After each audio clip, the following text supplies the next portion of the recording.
friends, welcome back to my YouTube channel. Today we are going to learn about transcription unit.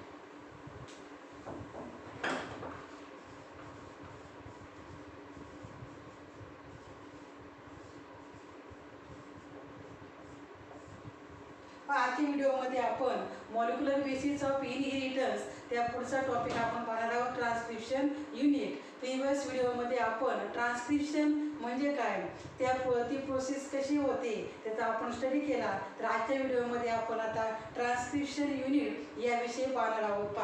आता हे transcription unit आहे हे आजचा video समजण्यासाठी तो सुरुवातीचा जो व्हिडिओ आहे ते पाहणं तुम्हाला आवश्यक आहे. तो जो टॉपिक जर तुम्हाला समजला तरच आजचा तुम्हाला हा जो टॉपिक आहे हा तुम्हाला समजेल. आता ट्रान्सक्रिप्शन युनिट यामध्ये त्यांनी काय सांगितलेलं आहे transcription unit each transcribe segment of DNA is called as transcription unit. आता ट्रान्सक्रिप्शन युनिट कशाला म्हणायचं तर each transcribe segment of DNA is called as transcription unit. म्हणजे हा जो समजा हा DNA आहे आपण इथं या ठिकाणी असा DNA काढलेला आहे DNA डबल स्ट्रँडेड. मग हा जो DNA काढलेला आहे त्याचा ज्या ठिकाणी या ठिकाणी आपल्याला हे काय करायचं ट्रान्सक्रिप्शन प्रोसेस आपल्या इथे सुरू करायचं. म्हणजे आपल्याला ट्रान्सक्रिप्शन प्रोसेसमध्ये काय होतं जो DNA असतो त्यापासून काय होतं mRNA तयार होतो मग या ठिकाणी आपल्याला ट्रान्सक्रिप्शनची प्रोसेस करायची आहे या ठिकाणी. आणि मग त्या ठिकाणी हा जो सेगमेंट आहे DNA त्या हा जो transcription which transcribe segment of DNA is called as transcription unit. मग हा जो पॉईंट काढलेला आहे म्हणजे हा जो आपण हा भाग काढलेला आहे जो पार्ट काढलेला आहे या पार्टला अशा या DNA हा बराच मोठा काय असतो DNA असं तुम्हाला माहीत आहे. तर अशा प्रकारे अनेक आपल्याला इथं काय करता येईल असे ट्रान्सक्राइब सेगमेंट बनवता येईल. आणि मग या ट्रान्सक्राइब्ड सेगमेंट ऑफ DNA त्याला काय म्हणायचं ट्रान्सक्रिप्शन युनिट असं म्हणायचं. मग या इथे सेकंड स्टॉप आहे. आता हे जे ट्रान्सक्राइब सेगमेंट आहे DNAचा यामध्ये काय काय येतं ट्रान्सक्रिप्शन युनिट यामध्ये काय मोडतं त्यामध्ये फर्स्ट आहे प्रमोटर, सेकंड आहे स्ट्रक्चरल जीन आणि थर्ड आहे टर्मिनेटर. असे या ट्रान्सक्रिप्शन युनिटमध्ये हे 3 पार्ट येतात त्यामध्ये पहिला कोणता आहे प्रमोटर, सेकंड कोणता आहे स्ट्रक्चरल जीन आणि तिसरं पार्ट कोणता आहे टर्मिनेटर. असे हे ट्रान्सक्राइब युनिट म्हणजे हे 3 पार्ट असतात 3 पार्ट लक्षात ठेवा. त्यामध्ये जिथून सुरुवात झाली त्याला काय म्हणायचं प्रमोटर, जिथं स्टॉप झाली त्याला काय म्हणायचं टर्मिनेटर. आणि ज्या ठिकाणी आपला जेवढा DNAचा पार्ट त्याची कॉपी करायची आहे त्याला काय म्हणायचं स्ट्रक्चरल जीन असतं. म्हणजे मधला जो पार्ट आहे त्याला म्हणायचं स्ट्रक्चरल जीन. ज्या सेगमेंटची कॉपी केली जाते ना त्याला काय म्हणायचं इन्फॉर्मेशन जी कॉपी त्याला म्हणायचं स्ट्रक्चरल जीन असं म्हणतात तर 2 strand of DNA in the structural gene show following feature 2 strand of DNA. आता हा DNA काढलेला आहे यामध्ये किती स्ट्रँड आहे हा एक स्ट्रँड आहे आणि हा दुसरा स्ट्रँड आहे. मग या DNAचे किती स्ट्रँड असतात 2 स्ट्रँड असतात. 2 strand of DNA in the structural gene म्हणजे मधला पार्ट कोणता आहे हा स्ट्रक्चरल जीनचा पार्ट आहे. आणि मग हा जो 2 स्ट्रँड मधला जो स्ट्रक्चरल जीनचा जो पार्ट आहे त्यामध्ये कोणकोणते ते फीचर दाखवतात ते आता आपण पाहणार आहोत त्यामध्ये स्ट्रक्चरल जीनमध्ये कोणकोणते फीचर दिसतात आता ते अगोदर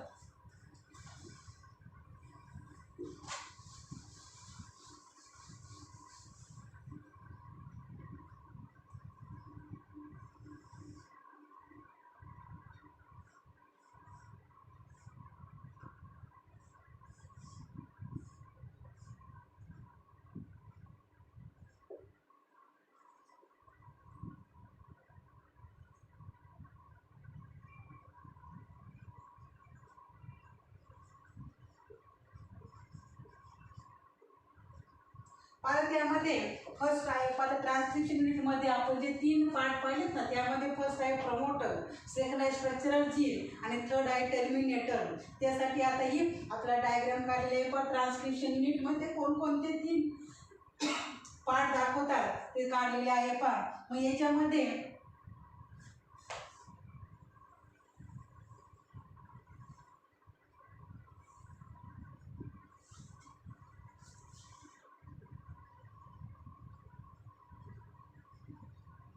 या ट्रान्सक्रिप्शन युनिटमध्ये हे 3 पार्ट दाखवले, प्रमोटर, स्ट्रक्चरल जीन आणि थर्ड आहे टर्मिनेटर. आता आपण एक एक पार्ट आता पाहणार आहोत पहा. त्यामध्ये फर्स्ट पार्ट आहे प्रमोटर. तर the promoter is located toward the 5' end of the structural gene that is upstream. आता हा जो प्रमोटर आहे, हा जो प्रमोटर रिजन आहे तो कोणत्या एंडला आहे पहा, 5' एंडला हा प्रमोटर रिजन असतो, लक्षात ठेवा. आणि ही जी डायरेक्शन आहे ती कशी आहे, अपस्ट्रीम आहे पहा. आणि मग त्यामध्ये थर्ड डॅश असलं तर त्याला काय म्हणायचं, डाऊनस्ट्रीम असं म्हणायचं पहा. The promoter is located toward the 5' end of the structural gene that is upstream. 5' म्हटलं का अपस्ट्रीम, थर्ड डॅश म्हटलं का काय म्हणायचं, त्याला डाऊनस्ट्रीम असं म्हणायचं पहा. आणि मग हा जो प्रमोटर जो रिजन आहे तो कोणत्या एंडला असतो, 5' या रिजनला असतो पहा, लक्षात ठेवा. आणि it is a DNA sequence that provide binding site for enzyme RNA polymerase. आता आपल्याला याच्यामध्ये ट्रान्सक्रिप्शनमध्ये काय तयार होतो, mRNA तयार होतो पहा. आणि mRNA तयार होण्यासाठी आपल्याला RNA पॉलिमरेज एन्झाईमची आवश्यकता असते. आणि ज्यावेळेला आपण DNA रिप्लिकेशन शिकलोय त्यामध्ये DNA तयार करण्यासाठी DNA पॉलिमरेज एन्झाईमची गरज असते पहा, लक्षात ठेवा. मग यामध्ये आता काय सांगितले, त्यामध्ये it is DNA sequence that provide binding site for enzyme RNA polymerase. म्हणजे जी RNA पॉलिमरेज ही एन्झाईम आहे पहा, ज्या ठिकाणी प्रोमोटर रिजन आहे ना, आता या ठिकाणी प्रोमोटर रिजन आहे त्या ठिकाणचा पार्ट आपल्याला काय करावं लागतो, कॉपी करावा लागतो. आणि मग त्या जो प्रोमोटर रिजन आहे या ठिकाणी जे RNA पॉलिमरेज एन्झाईम आहे ते एन्झाईम काय होते, अट्रॅक्ट होतं पहा. या प्रोमोटर रिजन काय करतो, त्या एन्झाईमला अट्रॅक्ट करतो पहा. त्या एन्झाईमचं नाव काय, RNA पॉलिमरेज नावाचं एन्झाईम त्याकडे अट्रॅक्ट होतं. आणि मग त्या आपल्याला त्या म्हणजे या मधल्या स्ट्रँडची आपल्याला कॉपी करायची असते पहा.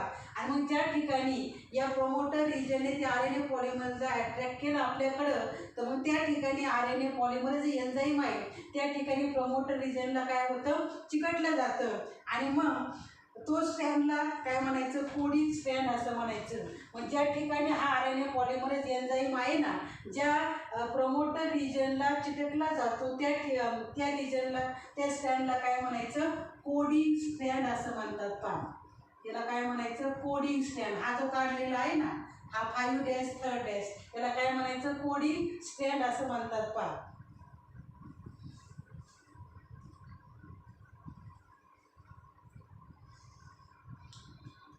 आता ज्या ठिकाणी RNA पॉलिमरेज चिटकेल त्या रिजनला म्हणजे त्या स्ट्रँडला काय म्हणायचं, कोडिंग स्ट्रँड असं म्हणतात पहा. आणि मग त्याच्या अपोजिट स्ट्रँडला काय म्हणायचं, टेम्पलेट स्ट्रँड असं म्हणायचं पहा. आता जो अपोजिट स्ट्रँड आहे ना, हा आहे पहा, आलं लक्षात. हा अपोजिट स्ट्रँड आहे त्याला काय म्हणायचं, टेम्पलेट स्ट्रँड असं म्हणतात पहा. हा टेम्पलेट स्ट्रँडवरचा हा, आलं लक्षात. आणि हा काय आहे, कोडिंग स्ट्रँड आहे पहा. म्हणजे ज्या ठिकाणी RNA पॉलिमरेज चिटकेल त्याला काय म्हणायचं, प्रमोटर रिजन असं म्हणायचं. आणि त्या स्ट्रँडला काय म्हणायचं, कोडिंग स्ट्रँड असं म्हणायचं.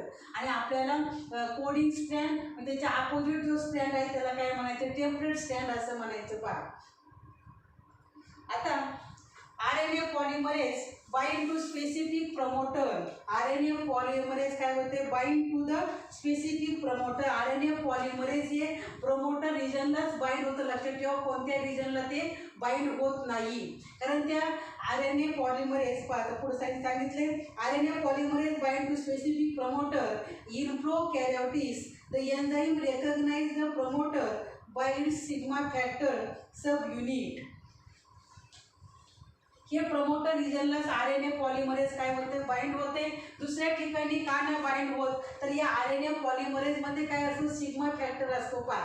आता आपण युकॅरियोटिक सेलचं आपण पाहतो, युकॅरियोटिक सेलमध्ये RNA पॉलिमरेज हे जी याच्यामध्ये जो सिग्मा फॅक्टर आहे तो प्रोसेसला काय करतो, स्टॉप करतो. परंतु जी प्रोकॅरियोटिक जी सेल असते त्यामध्ये याच्यामध्ये काय नसतात, त्यामध्ये प्रमोटर रिजन नसतो. आणि मग या RNA पॉलिमरेजमध्ये जो यामध्ये प्रमोटर रिजनच नाही आहे. आणि मग ते सिग्मा फॅक्टर RNA पॉलिमरेजला काय करतात, रेकग्नाइज करतात, आलं लक्षात. तर या युकॅरियोटिक सेलमध्ये RNA पॉलिमरेजमध्ये काय असतो, सिग्मा फॅक्टर असतो. आणि प्रोकॅरियोटिक सेलमध्ये काय असतो, म्हणजे प्रोकॅरियोटिक सेलमध्ये या सिग्मा फॅक्टरचं फंक्शन काय आहे, प्रोसेसला सुरुवात करणे. आणि युकॅरियोटिक सेलमध्ये RNA पॉलिमरेजचं फंक्शन काय आहे, प्रोसेस काय करणे, स्टॉप करणे. पण लक्षात ठेवा, कारण प्रोकॅरियोटिक सेलमध्ये हा प्रमोटर रिजनच त्याच्यामध्ये नसतो. आणि मग सिग्मा फॅक्टर RNA पॉलिमरेजलाच काय करतं, रेकग्नाइज करतं. पहा आता पुढे पहा, हा झाला प्रमोटर रिजन. इथपर्यंत आपण पाहिलं प्रमोटर रिजन. ज्या ठिकाणी RNA पॉलिमरेज बाइंड होतो त्या रिजनला प्रमोटर रिजन असं म्हणतात. आणि त्या दुसऱ्या पार्टवरती RNA पॉलिमरेज काय होत नाही, बाइंड होत नाही. आता पहा पुढचा पार्ट आहे structural gene. Structural gene, 2 strand of DNA have opposite polarity. 2 strand of DNA have opposite polarity. याच्यामध्ये 2 स्ट्रँड असतात DNAचे, that is a double stranded. मग त्यामध्ये अपोजिट पोलॅरिटी शो करतात पाहिजे दोन्ही स्ट्रँड. मग आता एक स्ट्रँड कसा रन होतो, 5' to 5' to 3'. एक स्ट्रँड असा रन होतो. दुसरा कसा होतो, 3' to 5'. अशी जी अपोजिट त्याची डायरेक्शन असते पहा. म्हणून त्याने सांगितले 2 strand of DNA have opposite polarity दाखवलेली आहे पहा. 5' to 3', 3' to 5'. याचा 5' एक स्ट्रँड असेल त्याचा एंड, त्याच्याजवळ 5' एंड नसतं पहा. त्याच्यामध्ये कोणतं जवळ एंड असतं, 3' असतं पहा. तर अशी ही अपोजिट पोलॅरिटी ते दोन्ही स्ट्रँड शो करतात. आता पहा, DNA dependent RNA polymerase catalyses polymerisation in 5' to 3 direction. पाहिजे काय म्हणते, DNA डिपेंडंट RNA पॉलिमरेज. आता समजा असा स्ट्रँड आहे पहा, समजा असाच डबल स्टँडर्डचा DNA आहे. तुम्हाला माहिती आहे डबल स्टँडर्डचा DNA आहे. आणि मग या ठिकाणी आपल्याला आता ज्या वेळेला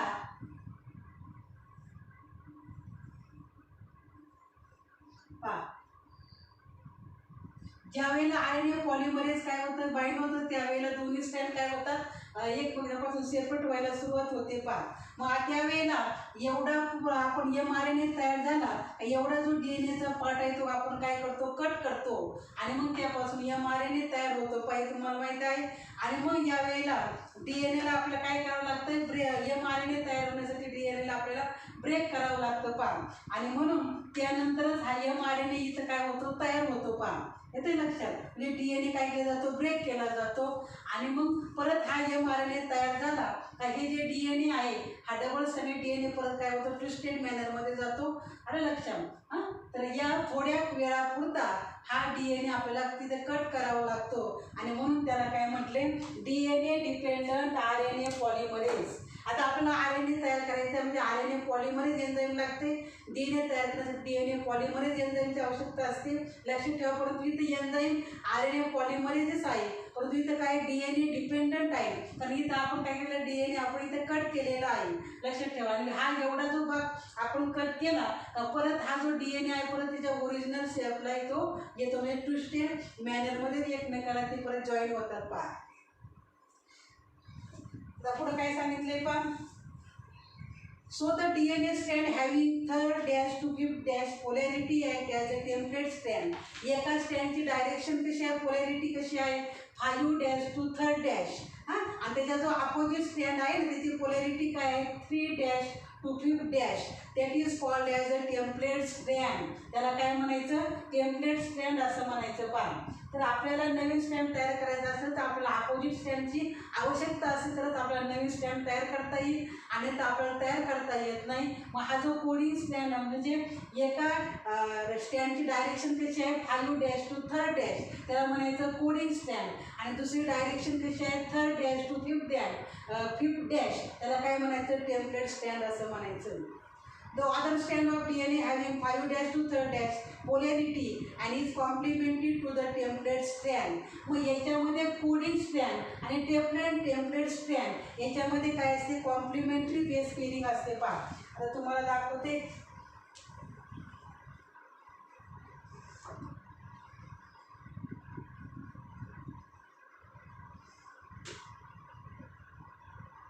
तुम्हाला माहिती आहे या DNA असेल तर A pairs with T, C pairs with G. अशी तुम्हाला ना कॉम्प्लिमेंटरी बेस पेअरिंग माहीत आहे. आता या कोडिंग स्ट्रँडवर इथं ए आहे, इथं काय आहे सी आहे, इथं जी आहे, इथं काय आहे टी आहे, इथं काय हा DNA आहे. म्हणून DNA मध्ये काय असतो थायमिन असतो, परंतु mRNA मध्ये काय असतो थायमिन ऐवजी काय असतो युरॅसिल असतो. याच्यामध्ये परत काय आहे ए आहे, इथं काय आहे सी आहे, इथं काय आहे टी आहे. असे नायट्रोजन बेस याच्यामध्ये नायट्रोजन बेस असतात पहा. आता याचे अपोजिट आहे. आता या टेम्पलेट स्टँडमध्ये इथं ए आहे म्हणजे इथं काय राहील टी राहील, इथं सी आहे म्हणजे इथं काय राहील जी राहील, इथं जी आहे इथं काय राहील सी, इथं टी आहे इथं काय राहील ए, इथं ए आहे इथं टी राहील, इथं सी आहे इथं जी राहील, परत टी आहे इथं ए राहील. अशा प्रकारे कॉम्प्लिमेंटरी बेस पेअरिंग असते पहा या दोन्ही पण स्टँडमध्ये. And the sequence of the bases in the strand is same as RNA.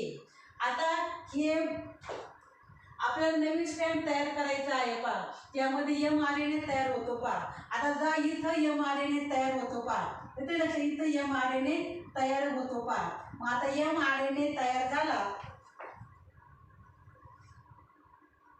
इथं mRNA तयार झाला का mRNA वरती सुद्धा काय असतात हे नायट्रोजन बेस म्हणजे टेम्पलेट स्टँड. आपलं mRNA तयार करायचं आहे. मग हा जो mRNA तयार करण्यासाठी आपल्याला काय लागते म्हणजे mRNA आधी त्यासाठी आपल्या टेम्पलेट स्टँडची mRNA मॉलिक्यूल तयार करायचा लागेल. तर आपल्या टेम्पलेट स्टँडला पाहून या mRNA मॉलिक्यूल आपल्याला बनवता येतो पहा. आपल्याला त्यासाठी टेम्पलेट स्टँडची आवश्यकता असते. मग आता या टेम्पलेट स्टँडवरती जे नायट्रोजन बेस असतात न्यूक्लिओप्लाझममध्ये न्यूक्लिओटाईड असतात, त्याच्यामध्ये न्यूक्लिओटाईड याच्यामध्ये येऊन काय होते याच्यामध्ये कॉम्प्लिमेंटरी बेस पेअरिंग होते पहा.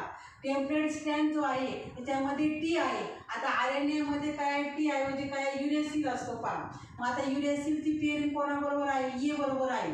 इथे लक्षात इथं ए राहिला, इथं जी आहे इथं काय आलं सी आला, इथं सी आहे इथं जी आला, ए आहे इथं काय आला आपला RNA वरती यू आला, इथं टी आहे इथं काय आला यू आला, इथं जी आहे इथं सी आला, ए आहे इथं यू आला पहा. तर अशा प्रकारे आता हे जे आपण नायट्रोजनचं बेस आपण पाहिले तर ते कोणासारखे आहे या कोडिंग स्टँड सारखेच आहे पहा.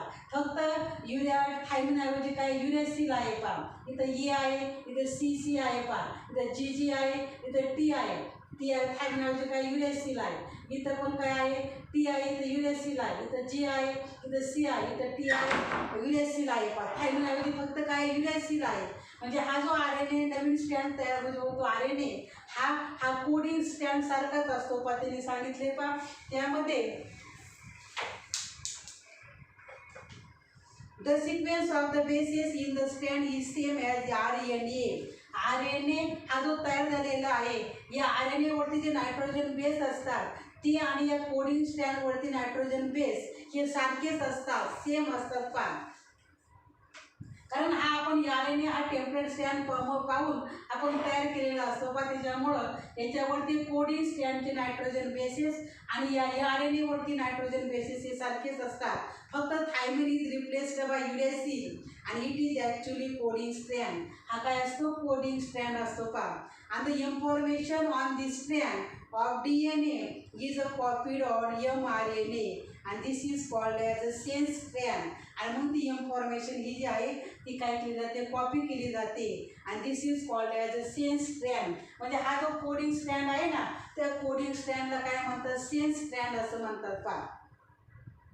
आता पुढं पहा. आता हे झाले दोन प्रमोटर रिजन पाहिला, मधलं स्ट्रक्चरल जीनचं आपण पाहिलं. आता टर्मिनेटर आहे पहा. तिसरा पार्ट कोणता आहे terminator. Terminator is located at third dash end of the coding stand. जे कोडिंग स्टँड आहे त्याचा जर थर्ड डॅश एंड आहे त्यावरती टर्मिनल रिजन असतो पहा. लक्षात ठेवा that is a down stream. Fifth dash म्हटलं का अपस्ट्रीम आणि थर्ड डॅश म्हटलं का डाऊन स्ट्रीम. आणि ही define the end of the transcription process. आणि टर्मिनल रिजनला काय होते जी ट्रान्सक्रिप्शनची जी प्रोसेस आहे ती काय होते स्टॉप होते. कारण इथं mRNA मॉलिक्यूल तयार होतो, तो mRNA मॉलिक्यूल काय होतो RNA पासून बाहेर होतो पहा सेपरेट होतो. आणि mRNA तयार झाला म्हणजे तयार झाला की जी प्रोसेस आहे ती काय होते स्टॉप होते पहा.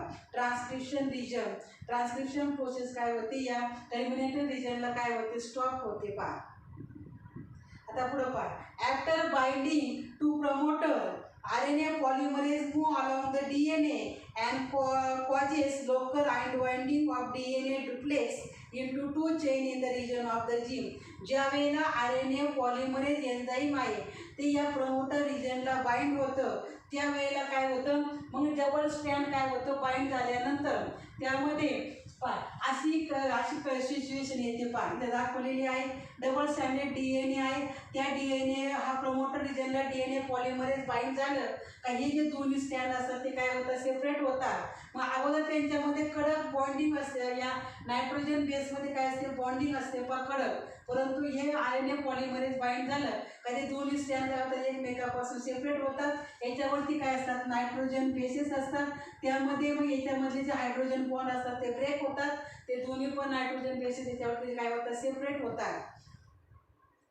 मग RNA कडक बॉन्डिंग जी आहे ती काय होते, ब्रेक होते आणि दोन्ही पण स्टँड हे थोड्या वेळापुरते काय होतात, एकमेकांपासून म्हणजे ते ओपन होतात आणि मग त्यांच्यामध्ये जे बॉन्डिंग आहे ती काय होते, ब्रेक होते. आणि त्याला म्हटले त्यांनी DNA डुप्लेक्स. लोकल म्हणजे काय, थोड्या वेळेपुरते ते ओपन होतात दोन्ही स्टँड. मग expose the ATCG bases project into nucleoplasm. आता याच्यावरती काय असतात, नायट्रोजन बेस असतात. पहिले ATUCG अरे लक्षात, याच्यावरती नायट्रोजन बेस असतात. ते काय होतात, एक्सपोज होतात आणि इंटू न्यूक्लिओप्लाझम. आणि only one stand function as a template. आणि जो टेम्पलेट स्टँड असतो तो टेम्पलेट स्टँड हा याला काय म्हणायचं, अँटीसेन्स स्टँड असं म्हणायचं कोडिंग स्टँडला काय म्हणायचं, सेन्स स्टँड. आणि टेम्पलेट स्टँडला काय म्हणायचं, अँटीसेन्स स्टँड असं म्हणतात. म्हणजे हे नायट्रोजन बेस असतात ते काय होतात, ओपन होतात. And the other stand is complementary which is actually coding stand. आणि जो कोडिंग स्टँड आहे त्याला काय म्हणायचं, सेन्स स्टँड असं म्हणायचं. आणि मग हे जे नायट्रोजन बेस हे ओपन म्हणजे हे एक्सपोज झाले का त्यांच्यामध्ये जी बॉन्डिंग आहे ती काय होते, ब्रेक होते. आणि मग इथं हा जो एक टेम्पलेट स्टँड आहे त्याच्यामध्ये त्या पुढं टेम्पलेट स्टँड पाहून इथं mRNA तयार केला जातो. आणि मग या टेम्पलेट स्टँड आणि RNA यांच्यामध्ये कॉम्प्लिमेंटरी बेस पेअरिंग होते आणि मग हा mRNA तयार झाला RNA आणि हा RNA आणि हा कोडिंग स्टँड हा सेम असतो The ribonucleoside triphosphate joined to the basis of DNA template chain. हे जे रायबोन्यूक्लिओसाइड आहे ट्रायफॉस्फेट हे DNA टेम्पलेट जी चेन आहे त्याला काय होतात, ते जॉईन होतात. and as transcription proceed the hybrid DNA RNA molecule dissociate and make RNA molecule free. आता ही जी ट्रान्सक्रिप्शन जी प्रोसेस चालू राहते त्यावेळी इथं काय झालेलं आहे, हा डबल स्टँडर्ड DNA आहे आणि याच्यामध्येच काय झालेलं आहे, mRNA तयार झालेला आहे. म्हणजे DNA आहे आणि RNA आहे दोन्ही पण असल्यामुळे त्याला काय म्हणतात, hybrid DNA RNA molecule dissociate आणि मेक mRNA मॉलिक्यूल फ्री. आणि मग mRNA at the process of the transcription process end झाली की mRNA पूर्णपणे काय होतो, तयार होतो आणि मग तो काय होतो, बाहेर येतो mRNA तयार झाला का हा DNA मधून तो काय येतो, बाहेर येतो म्हणजे mRNA मॉलिक्यूल फ्री. आता when RNA polymerase reaches the terminator signal on the DNA. आता या वेळेला RNA polymerase हे टर्मिनेटर रिजनला आता पोचला आहे आणि it leaves DNA and fully form mRNA.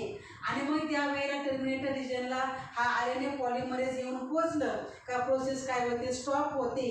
आणि मग त्या वेळेला हा जो mRNA आहे इज रिलीज आणि मग हा mRNA काय होतो, या DNA मधून काय होतो, बाहेर रिलीज होतो बाहेर येतो आणि हा जो mRNA आहे त्याला म्हणायचं प्रायमरी ट्रान्सक्रिप्ट असं म्हणतात. का बरं, कारण हा जो mRNA तयार झाला हा मिक्स्ड स्ट्रँड म्हणून तयार होतो हा इम्प्युअर स्ट्रँड तयार होतो ते प्युअर स्टँड तयार होत नाही. आणि म्हणून याला काय म्हणायचं, हेट्रोन्यूक्लियर HNRNA. त्याला काय म्हणतं, हेट्रोन्यूक्लियर RNA असं म्हणतात. कारण याच्यामध्ये काय असते, इम्प्युरिटीज प्रेझेंट असते हा प्युअर तयार होत नाही. आणि हे जे इम्प्युरिटीज याच्यामध्ये प्रेझेंट असतात त्याला काय म्हणायचं, इंट्रॉन्स असं म्हणतात. आणि मग हे इंट्रॉन्स हा mRNA तयार झाला हा आता सध्या इम्प्युअर तयार होतो म्हणजे नॉट प्युअर. हा काय प्युअर तयार होत नाही. मग त्याला आपल्याला प्युअर करायचं असेल त्या mRNAला ज्या इम्प्युरिटीज असतात त्या काय करा आपल्याला काढून टाकाव्या लागतात आणि तरच तो आपल्याला प्युअर mRNA आपल्याला मिळतो म्हणजे हा इथं mRNA तयार झाला तो नॉट प्युअर, म्हणजे प्युअर तयार होत नाही. मग as the mRNA grow, the transcribed region of DNA molecule becomes spirally coiled and attain double helical form. आता mRNA तयार झाला, पूर्ण त्याची ग्रो होते आणि हा जो ट्रान्सक्राइब रिजन आहे DNA मॉलिक्यूलचा, हा जो रिजन आहे हा परत काय होतो त्याच्यामध्ये स्पायरली कॉइलिंग म्हणजे डबल हिलिकल फॉर्ममध्ये तो DNA मॉलिक्यूल जातो पा, पुन्हा त्याच्या ओरिजिनल कंडिशनला पा. आता पुढे त्याने काय, in bacteria mRNA does not require any processing because it has no introns. आता बॅक्टेरियामध्ये mRNA does not require any processing, म्हणजे याच्यामध्ये बॅक्टेरियामध्ये जो mRNA तयार होतो हा याच्यावरती काही प्रोसेसिंग करावी लागत नाही, कारण त्याच्यामध्ये काय नसतात, इंट्रॉन्स नसतात, म्हणजे त्यामध्ये इम्प्युरिटीज त्याच्यामध्ये नसतात आणि म्हणून त्याला आपल्याला प्रोसेसिंग करावं लागत नाही. परंतु हा जो आपला mRNA तयार झालेला आहे तो कसा आहे, इम्प्युअर असते, त्यामध्ये इम्प्युरिटीज असतात, आपल्याला तो प्युअर करावा लागतो. आणि prokaryotics possess only one type of RNA polymerase. प्रोकॅरियोटिक्समध्ये कशी आहे, त्याच्यामध्ये हा जो प्रोसेस आहे ती कशी आहे, अगदी छोटी आहे, थोडी आहे. परंतु हा जो यूकॅरियोटिक सेल आहे त्याच्यामध्ये ही प्रोसेस आहे ती कॉम्प्लिकेशनची प्रोसेस आहे पा, कॉम्प्लिकेटेड आहे पा. मग प्रोकॅरियोटिकमध्ये फक्त only one type of RNA polymerase त्याचा उपयोग केला जातो. परंतु यूकॅरियोटिक्समध्ये there are 3 type of RNA polymerase. या प्रोसेस ही कॉम्प्लिकेटेड प्रोसेस आहे, त्याच्यामध्ये RNA पॉलिमरेज एन्झाईम आहे, त्याच्यामध्ये 3 टाईप आहे पा. RNA polymerase first, RNA polymerase second, RNA polymerase third. RNA polymerase first transcribe rRNA. Transcribe म्हणजे काय, बनवणे, म्हणजे RNA पॉलिमरेज फर्स्टचा उपयोग काय आहे, rRNA बनवण्यासाठी. RNA पॉलिमरेज सेकंडचा उपयोग आहे mRNA बनवण्यासाठी.